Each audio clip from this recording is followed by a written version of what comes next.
ویسے تو پاکستان کے اندر بہت سارے مسائل ہیں اور پاکستانی قوم ان مسائل سے نبٹ رہی ہے، لیکن آج کی اس دور کے اندر جو ایک بہت بڑا مسئلہ ہمارے سامنے ہے وہ ہے آبادی کا۔ اور 11 جولائی کو دنیا میں ورلڈ پاپولیشن دن منایا جاتا ہے۔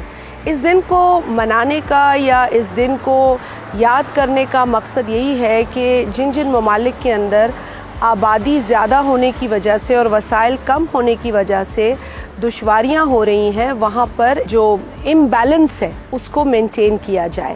اور یہ اسی وقت ہو سکتا ہے جب ہم اپنے ریسورسز کے اعتبار سے ہی اپنی آبادی کو آگے لے کر چلیں۔